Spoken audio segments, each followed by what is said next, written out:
business ideas. न बन ऐसा कि दुनिया के डर से तेरे फैसले बदल जाएं, बल्कि कर कुछ ऐसा कि तेरे फैसले से दुनिया बदल जाए। और आपके व्यावसायिक फैसलों को ऊंची उड़ान देने के लिए एक बार फिर से शिल्पा भावना आ गई है लेकर आपका चहेता programme big business ideas powered by Tap Fox beyond socialising. हाल ही में हुए एक सर्वे के अनुसार भारत महिला उद्यमियों को सफल बनाने के प्रति काफी सजग है। पिछले कुछ सालों में सरकार ने भारतीय महिलाओं को आगे बढ़ाने के लिए अनेकों अवसर दिए हैं। क्या है वो अवसर और कैसे इसका लाभ उठा सकती है हर वो महिला जो अपना खुद का व्यवसाय शुरू करना चाहती है, ये बताने के लिए हमेशा की तरह हमारे स्टूडियो में आ रहे हैं the author of the business books, the philanthropist, the big business expert mister Sunil Kumar Gupta. नमस्कार सर, बहुत बहुत स्वागत है आपका। धन्यवाद। Please have a seat. तो सर, महिलाओं को हमेशा से आगे बढ़ाने की बात होती आई है। कहा जाता है कि महिलाओं को व्यवसाय करना चाहिए, उनकी इंस्टिंक्ट्स बहुत अच्छी होती हैं, उनके अंदर पेशेंस बहुत अच्छा होता है, लेकिन उसके बावजूद कहीं ना कहीं ये सवाल मन में ज़रूर उमड़ता है कि एक महिला के लिए बिजनेस करना आखिर क्यों ज़रूरी है। शिल्पा जी, बहुत गंभीर विषय उठाया है आपने, क्योंकि हमारे देश की पॉपुलेशन में 48.33% महिलाएं हैं जी। मतलब लगभग आधी पॉपुलेशन महिलाओं की है। यदि हम उनको एक्सक्लूड कर दें बिजनेस करने के लिए तो बिजनेस करने वाले एंटरप्रेन्योर बहुत कम रह गए। बिल्कुल। तो देश और समाज का आगे बढ़ना बहुत मुश्किल काम है, बल्कि असंभव काम है। इसीलिए विमेन एंटरप्रेन्योर की बहुत अहमियत है।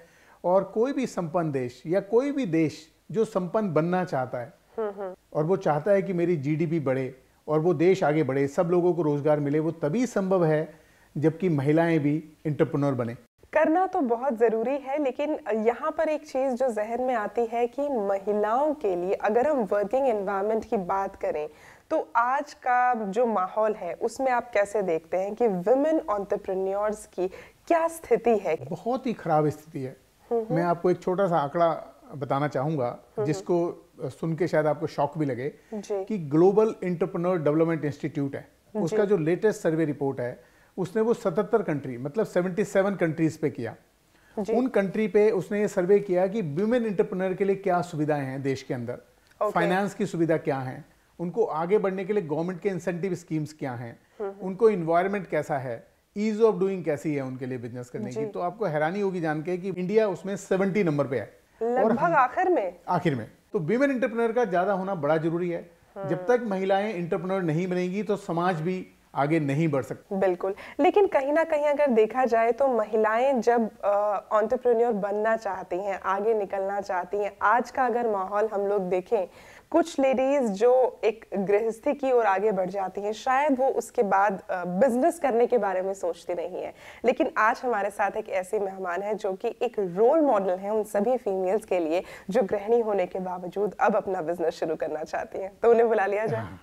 दोस्तों, आपको बता दें कि आज जो हमारे साथ हमारी मेहमान आ रही हैं, आप ब्यूटी और वेलनेस की एक्सपर्ट हैं और अपनी एक्सपर्टीज के जरिए आपने ना सिर्फ पूरे भारत देश में बल्कि विदेशों में भी अपनी कामयाबी का सिक्का जमाया है। और कहानी में ट्विस्ट ये है कि आज से कुछ साल पहले तक आप सिर्फ एक गृहिणी थी, लेकिन आज आप एक बिजनेस वुमेन हैं।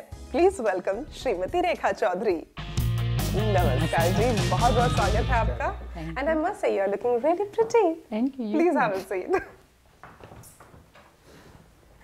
रेखा जी, नंदुरबार महाराष्ट्र का एक छोटा सा आदिवासी इलाका, वहां से एक 12वीं पास लड़की जिसकी शादी हो जाती है, उसके बाद बच्चे हो जाते हैं, उसके बाद वो अपने बिजनेस को एस्टैब्लिश करती है और वो आज मेरे सामने बैठी है।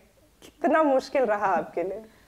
महिला के लिए कोई भी चीज़ मेरे ख्याल से कुछ मुश्किल नहीं होता अगर वो डिसाइड करे तो। और वही मेरे खुद के लाइफ में हुआ है।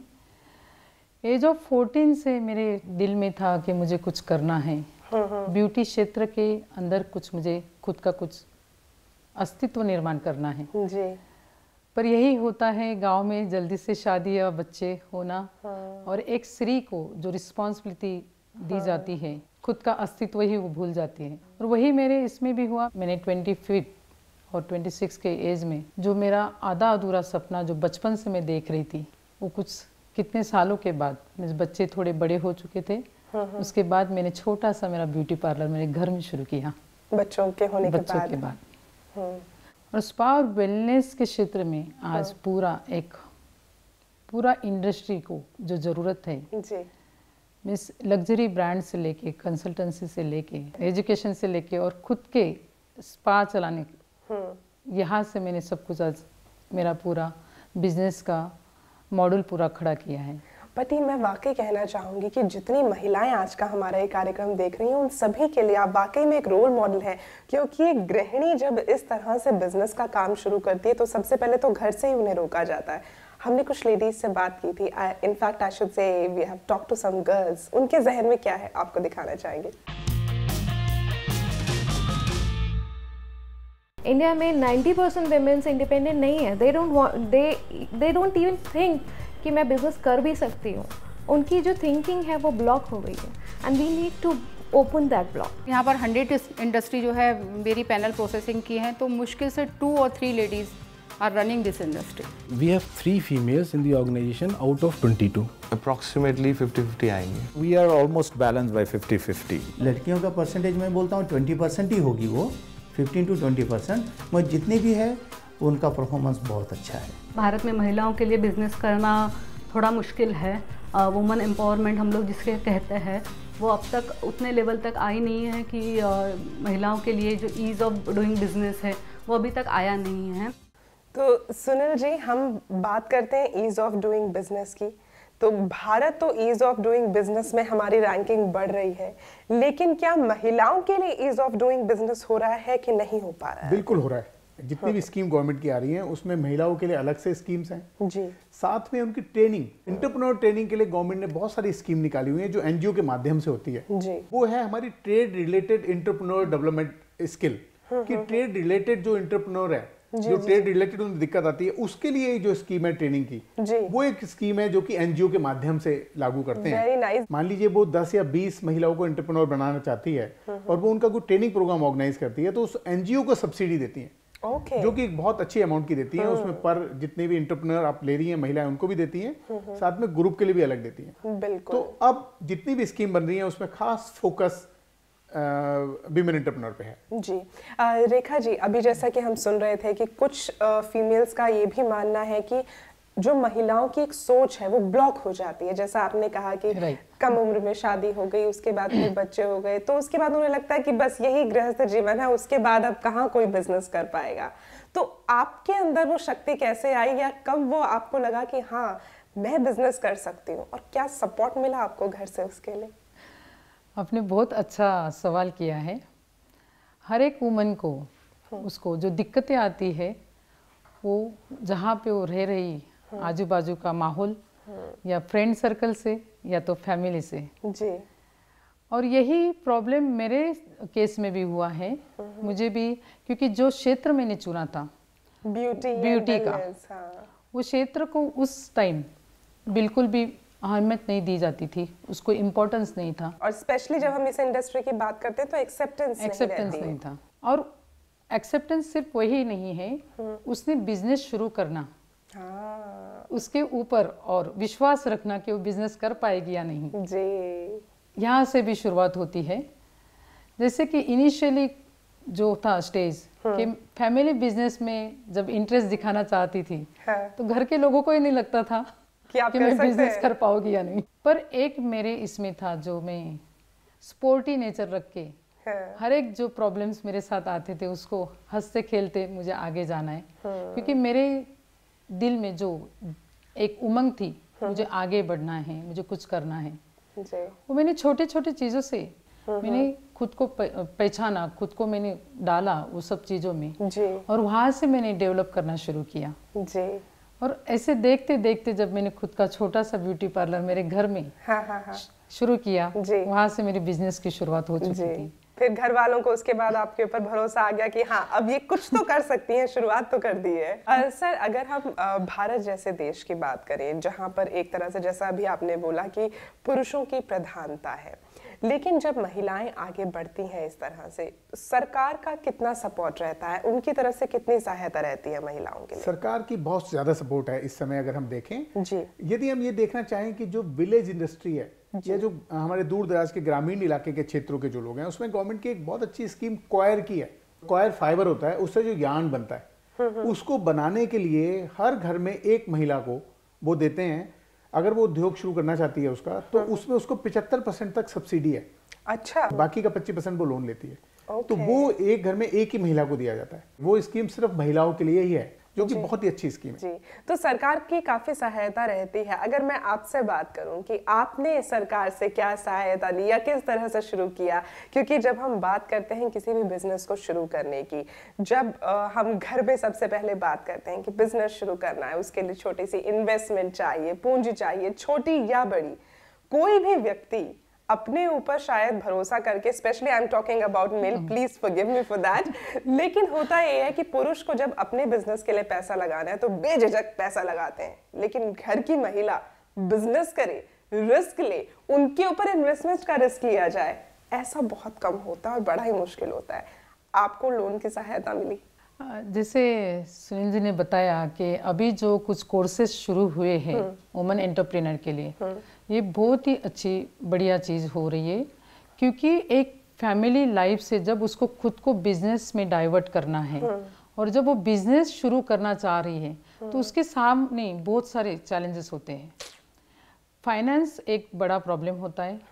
मुझे बैंक से लोन लेना पड़ा। गांव से मुंबई में फर्स्ट टाइम आने के बाद मुझे खुद का जो बिजनेस मैंने ब्रांड्स लेके जो शुरू किया, वो छोटे से मेरे घर में वापस मैंने शुरू किया।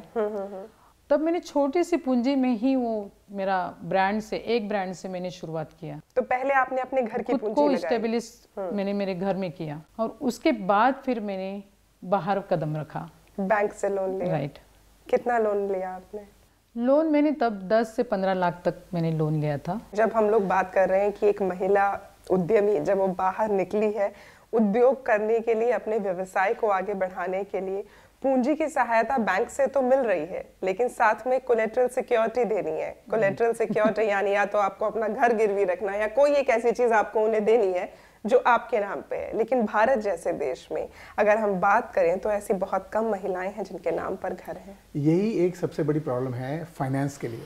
फाइनेंस के समय पे जब आपको कोई सिक्योरिटी देनी होती है तो वो नॉर्मली जो हाउस होता है या जो भी आपके पास इमूवेबल प्रॉपर्टी होती है वो पुरुष या मेल मेंबर के नाम होती है। तो उस कारण से जब वो बैंक में गिरवी रखना पड़ता है तो मेल मेंबर को लगता है, परिवार को लगता है कि जी एक यही मकान है, इसे भी क्या गिरवी रखना है, तुम्हारा तो भरोसा नहीं, कब आज शुरू करोगी, कल खत्म करोगी, क्या करोगी, प्रॉपर्टी हमारी जाएगी। लेकिन जब मेल को शुरू करना होता है तो क्योंकि प्रॉपर्टी उसी के नाम होती है और उसको लगता है उसमें रिस्क टेकिंग कैपेसिटी बड़ी अच्छी है और उसके पूर्वानुमान और उसका जो बिजनेस प्लान है वो एक्सक्लूसिव है, बहुत स्ट्रॉन्ग है और मेरा फेल हो ही नहीं सकता, तो वो बेझिझक फटाफट अपना मकान भी गिरवी रख लेता है। फिर चाहे उसका फेलियर रेट बहुत ज्यादा हो महिलाओं से, तो ये एक दिक्कत आती है फाइनेंस में। और जितने भी हमारे बैंक हैं, जितने भी तरह के बैंक हैं, चाहे वो गवर्नमेंट के बैंक हैं या वो प्राइवेट बैंक हैं या वो कोऑपरेटिव बैंक हैं या ग्रामीण बैंक हैं, वो सब इसीलिए खोले जाते हैं जिससे कि लोग अपनी छोटी छोटी जमा पूंजी बैंक में रखें और जिसको जरूरत हो बैंक उनको रेंट दे के अपना पैसा कमाए, उनको भी ब्याज दे, अपने भी खर्चे निकाले और हमारा देश आगे बढ़े। तो बैंक की कॉन्सेप्ट ही देश में इसीलिए चली कि जो भी जिसको लोन चाहिए, क्योंकि बिगर लोन के कोई भी इंडस्ट्री नहीं लग सकती, कोई भी उद्योग धंधा, किसी भी तरह का कोई भी सर्विस में, मैन्युफैक्चरिंग क्षेत्र में, किसी भी क्षेत्र में नहीं लग सकती जब तक कि आप लोन नहीं लोगे। बिल्कुल। तो लोन एक बहुत जरूरी कंपोनेंट है जी। और उसके लिए अभी गवर्नमेंट की बहुत सारी स्कीम है। हम जरूर जानेंगे उन स्कीम्स के बारे में, लेकिन उससे पहले हम ले रहे हैं एक छोटा सा ब्रेक और ब्रेक के बाद बात करेंगे कि अगर आप एक वुमेन एंटरप्रेन्योर हैं, अपना बिजनेस शुरू कर रही हैं, तो कहां से लोन मिलेगा, कहां से आएगी इन्वेस्टमेंट। देखते रहिए बिग बिजनेस आइडियाज। घर की महिला बिजनेस करे, रिस्क ले, उनके ऊपर इन्वेस्टमेंट का रिस्क लिया जाए, ऐसा बहुत कम होता है और बड़ा ही मुश्किल होता है। फाइनेंस एक बड़ा प्रॉब्लम होता है, मुझे बैंक से लोन लेना पड़ा। सब बैंक की स्कीम है अलग से जो कि विमेन एंटरप्रेन्योर के लिए। एक अलग बैंक बना है जिसका नाम है भारतीय महिला बैंक। उसमें आपको 1 करोड़ तक का लोन बिगर किसी कोलेटरल सिक्योरिटी के मिलता है।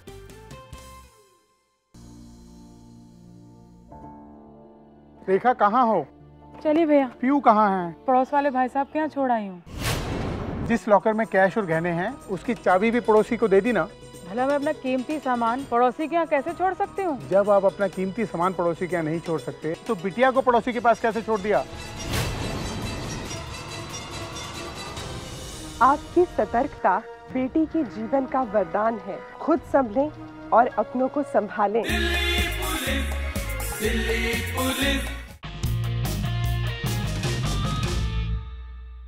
ब्रेक के बाद एक बार फिर से स्वागत है आपका। आप देख रहे हैं big business ideas powered by Tap Fox और हम लोग आज बात कर रहे हैं वुमेन एंटरप्रेन्योर्स के बारे में। एक साक्षात उदाहरण मेरे सामने बैठी हैं।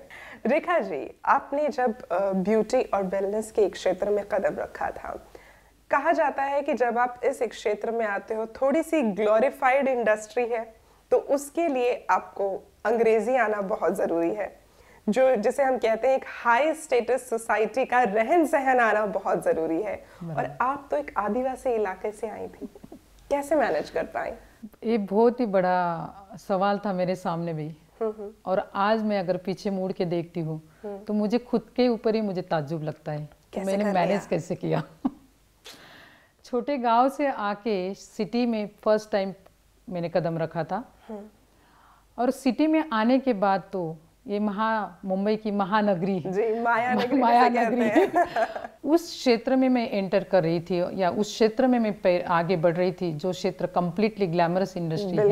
बिल्कुल। वहाँ पे चैलेंज था फर्स्ट मुझे आगे का मुझे पढ़ाई लेना। जब मुझे एजुकेशन आगे करना है तो language was the biggest barrier for me. जी, क्योंकि आपने सिर्फ 12वीं तक ही पढ़ाई की थी एंड मुझे लगता है अगर आपने वहीं आदिवासी क्षेत्र से की है तो वो भी शायद हिंदी मीडियम में ही रही होगी। मराठी मीडियम में। और लैंग्वेज इतना बड़ा बैरियर था, वो लैंग्वेज को आपके एजुकेशन के बराबर नापते हैं। और उस वजह से क्योंकि आपको अंग्रेजी नहीं आती है इसका मतलब आप एजुकेटेड नहीं हो, ऐसा कुछ लोगों का मानना ऐसा बहुत लोगों का मानना होता है। पर जरूरी नहीं होती है। जो बिजनेस वुमेन है जिसको बिजनेस करना है आगे, उसको खुद के ऊपर विश्वास होना सबसे बड़ी बात होती है। बाकी ये सब चीजें बाद की बातें हैं। सबसे पहली बात है कि आपको खुद पर भरोसा होना चाहिए। और इस भरोसे के बलबूते बहुत सी लेडीज हैं हमारे देश में जो आगे बढ़ रही हैं और इसके बारे में बहुत से पुरुष बात कर रहे हैं, दिखाना चाहेंगे आपको। मेट्रो सिटीज या बड़े बड़े सेंटर में आज ऐसा है कि महिलाओं आगे बढ़ रही है, काम करने आ रही है, वो जॉब फील्ड में या प्रोफेशनल फील्ड में या सर्विस सेक्टर में आगे आ रही है। मगर बिजनेस में तो गुजरात की महिला पहले से ही है। जो अमूल डेयरी है वो बेसिकली एक कोऑपरेटिव सेक्टर है। तो कई सालों से यही चल रहा है कि जो मिल्क कलेक्शन वहाँ पे है वो छोटे छोटे गाँवों की महिलाओं का यूनियन होता है और वही लोग पूरे गांव का मिल्क इकट्ठा करके अमूल को देते हैं और अमूल फिर उसको प्रोसेस करती है। सिर्फ महिला के लिए फाइनेंस की स्कीमें गवर्नमेंट ने लानी स्टार्ट कर दी। तो हर कोई ऐसे एफर्ट्स तो कर ही रहा है कि महिलाएं आगे आए। तो सिर्फ महिलाओं के लिए भी स्कीम्स लानी शुरू कर दी हैं गवर्नमेंट ने या बैंक्स ने, क्योंकि सबको लग रहा है कि महिलाएं अब बिजनेस की तरफ पूरी तरह से अग्रसर हैं। क्या वो स्कीम्स हैं सर? कोई भी अगर अपने देश में जो भी बैंक चल रहे हैं, चाहे वो प्राइवेट सेक्टर के बैंक हैं, चाहे वो गवर्नमेंट सेक्टर के बैंक हैं, पब्लिक सेक्टर बैंक हैं, कोऑपरेटिव बैंक हैं, ग्रामीण बैंक हैं जी, उन सब बैंक की स्कीम है अलग से जो कि विमेन एंटरप्रेन्योर के लिए।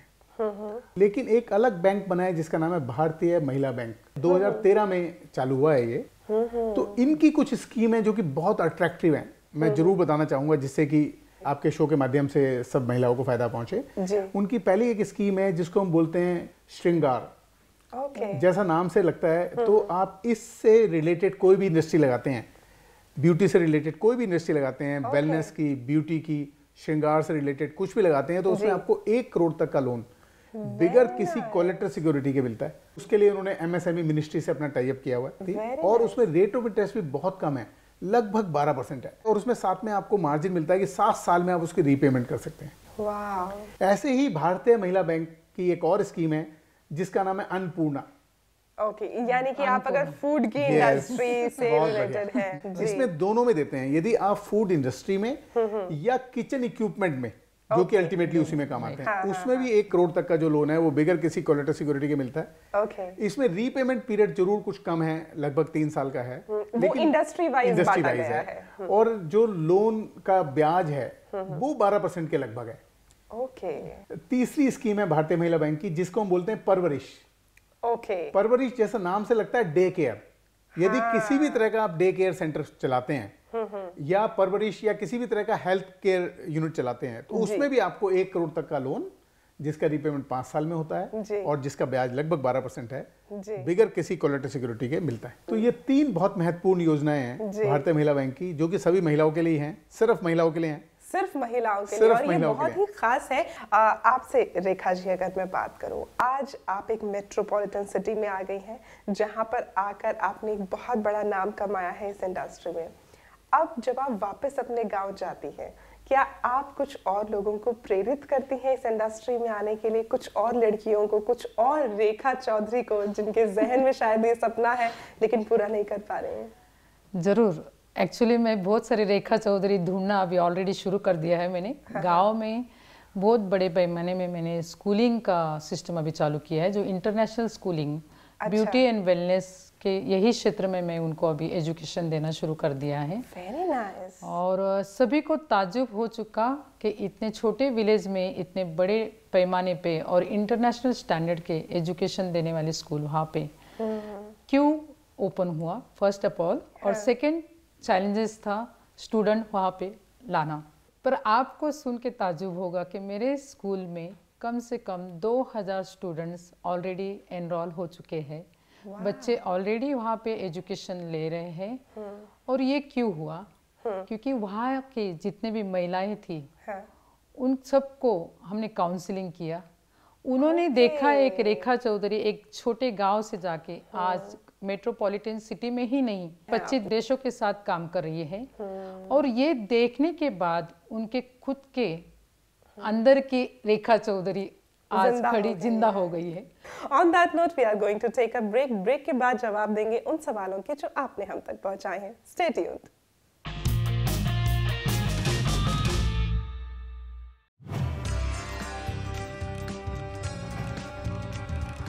भारत का विकास लाखों MSMEs की कामयाब कहानियों से जुड़ा है, क्योंकि हर MSME के पास होता है बिजनेस करने का इनोवेटिव आइडिया। और अगर आप भी कर रहे हैं अपने बिजनेस में कुछ अलग या नया, तो आइए और बनिए हमारे मेहमान only on big business ideas. Right us on info@bigbusinessideas.in। अच्छा किया बबलू जो तुम इन छुट्टियों में यहाँ रहने चले आए। तुम होते हो तो मुझे श्रेया की कोई चिंता नहीं होती। अच्छा मैं चलती हूँ, ऑफिस के लिए लेट हो रहा है। ठीक है। मम्मा मुझे अकेले छोड़ के मत जाओ। अकेले कहाँ बेटा, बबलू भैया है ना। हाँ हाँ। मुझे नहीं रहना भैया के साथ, भैया गंदे हैं।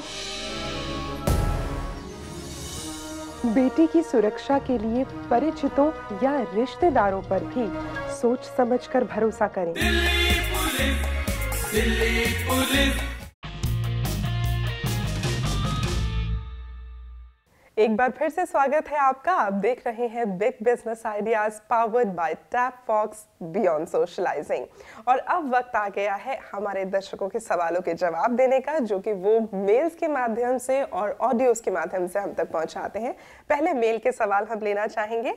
ये पहला सवाल हमारे पास आया है कोलकाता से दीपक चक्रवर्ती का। आप कहते हैं कि आपकी इनकम हाउस रेंट और फिक्स डिपॉजिट के इंटरेस्ट को मिलाकर लगभग 5,06,000 के करीब है, तो क्या ये एलिजिबल है इनकम टैक्स में 87A के तहत रिबेट पाने के लिए? नहीं दीपक जी, बिल्कुल एलिजिबल आप नहीं है, क्योंकि आपने 5 लाख को क्रॉस कर दिया है। 5 लाख से नीचे वालों को ये रिबेट मिलती है। सानोवाल पंजाब से प्रताप सिंह जी हैं। आप कहते हैं कि आपने पहले 3 एम्प्लॉयर्स के पास ऑलरेडी जॉब किया है अलग अलग जगहों पर, लेकिन हमारा प्रोग्राम देखने के बाद, बिग बिजनेस आइडियाज देखने के बाद आपने अपना इलेक्ट्रॉनिक्स का बिजनेस शुरू किया है। तो आप जानना चाहते हैं कि क्योंकि अब ये नौकरी से व्यवसाय में आ गए हैं, तो जहां ये पहले काम करते थे वहां जो टीडीएस कट के इन्हें सैलरी मिलती थी, क्या अब उस टीडीएस का रिफंड इन्हें मिलेगा? जॉब छोड़ के अगर ये बिजनेस पे आ गए तो इस बात का कोई नहीं है कि जॉब छोड़ दी तो मुझे जॉब वाला टीडीएस नहीं मिलेगा। गवर्नमेंट के रिकॉर्ड में आपके पैन नंबर के साथ वो सारा टीडीएस है, तो उसका क्रेडिट जब भी आप रिटर्न भरेंगे उसमें जरूर मिलेगा। जस्ट ये है कि आपको अपनी इनकम टैक्स रिटर्न बकायदा फाइल भरनी पड़ेगी जी। और अब ले रहे हैं हम वो सवाल जो ऑडियो के माध्यम से हमारे पास आए हैं। Hello, my name is Priyanka Garg and I am from Delhi. मुझे एक क्वेश्चन था कि हमें फाइनेंस सोसाइटी रजिस्टर्ड करानी है, तो उसका क्या प्रोसेस रहेगा, क्या क्या उसके कंप्लायंस होंगे, क्या क्या आगे उसके रूल्स एंड रेगुलेशंस रहेंगे? फाइनेंस सोसाइटी प्रियंका जी का मतलब मेरे को लगता है थ्रेफ्ट एंड क्रेडिट सोसाइटी से है, कोऑपरेटिव सोसाइटी से। वो जो भी स्टेट में, अगर ये दिल्ली से हैं तो दिल्ली में रजिस्ट्रार कोऑपरेटिव बैठता है, हर स्टेट में एक रजिस्ट्रार कोऑपरेटिव बैठता है, उनके यहाँ पर इनको रजिस्टर्ड कराना पड़ेगा पहले, और वहीं पे सारे कंप्लायंस करने पड़ेंगे, उसके बाद ये बिजनेस शुरू कर सकते हैं। हेलो, नमस्कार जी, मेरा नाम अतुल गोयल है, मैं तेलीवाड़ा सदर बाजार से बोल रहा हूँ। मेरा क्वेश्चन ये है कि मेरा मनी ट्रांसफर का काम है और इसमें मैं ये जानना चाहता हूँ कि सर, मैं ये जो बिजनेस है ये मेरा सर्विस टैक्स दायरे में कब आता है, मतलब कितनी इनकम के बाद मुझे सर्विस टैक्स देना पड़ेगा? इसमें 2 बात इंपॉर्टेंट है। यदि ये मनी ट्रांसफर के बदले कुछ सर्विस चार्जेस या कमीशन लेते हैं तो सर्विस टैक्स के दायरे में आएंगे, नहीं तो नहीं आएंगे। और अगर वो लेते हैं तो 10 लाख से जैसी क्रॉस होगा, उस 10 लाख से पहले ही रजिस्ट्रेशन लेके 10 लाख क्रॉस होते ही सर्विस टैक्स देना है। जी बिल्कुल। तो आई होप आपको आपके सवालों के जवाब मिल गए होंगे और अब वक्त आ गया है हमारे सभी उद्यमियों के लिए आपके बिजनेस मंत्र का। आज मैं कहना चाहूंगा कि हम किसी भी महिला को उद्यमी बनाते हैं तो उससे 2 फायदे होते हैं। पहला, एक जनरेशन सुधर जाती है, और दूसरा, कोई भी देश संपन्न देश की श्रेणी में आने के लिए पहला कदम उठाता है। बिल्कुल, और जब पहला कदम उठता है तो कोई भी व्यक्ति अपनी मंजिल तक जरूर पहुंचता है, because always there is a first step towards 100 miles journey. और अब रेखा जी, हम लोग आ गए हैं उस सेगमेंट में जो कि है शिल्पा भावना स्पेशल, और ये राउंड इसलिए स्पेशल है क्योंकि ये है रैपिड फायर। मैं आपसे कुछ सवाल पूछूंगी और आपको बहुत जल्दी जल्दी उसके जवाब देने हैं। ओके, तैयार हैं आप? तैयार हूँ एग्जाम के लिए। ओके, देखते हैं कितने अच्छे नंबर से आप पास होते हैं। पहला सवाल है, आपको सबसे ज्यादा खुशी किस चीज में मिलती है? लोगों को ब्यूटी के लिए कंसल्टेंसी प्रोवाइड करने में, या बच्चों को ब्यूटी के बारे में पढ़ाकर इस इंडस्ट्री में लाने के लिए? बच्चों को पढ़ा के इस इंडस्ट्री में लाने के लिए ज्यादा खुशी मिलती है। सबसे ज्यादा खुशी है।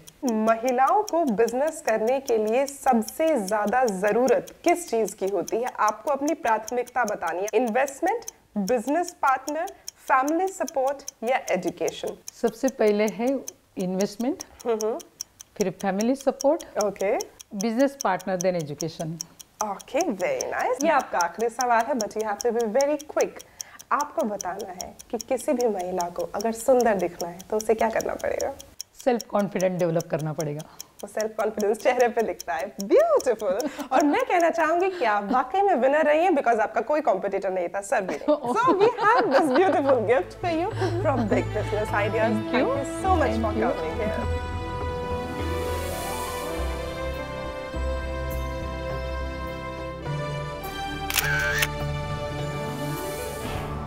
दोस्तों, ये महिलाओं की फितरत होती है कि वो अपनों का ख्याल तो रखती हैं पर अपना ख्याल नहीं रखती। तो आज से अपना ख्याल भी रखना शुरू कीजिए, क्योंकि इससे ना सिर्फ आपको मानसिक बल्कि आर्थिक समृद्धि भी मिलती है, और ये वो आर्थिक समृद्धि है जो आपके जीवन के सभी सपने पूरे कर सकती है। आज के लिए शिल्पा भावना को दीजिए इजाजत, अगली बार फिर होगी आपसे मुलाकात। जय हिंद। Big Business Ideas.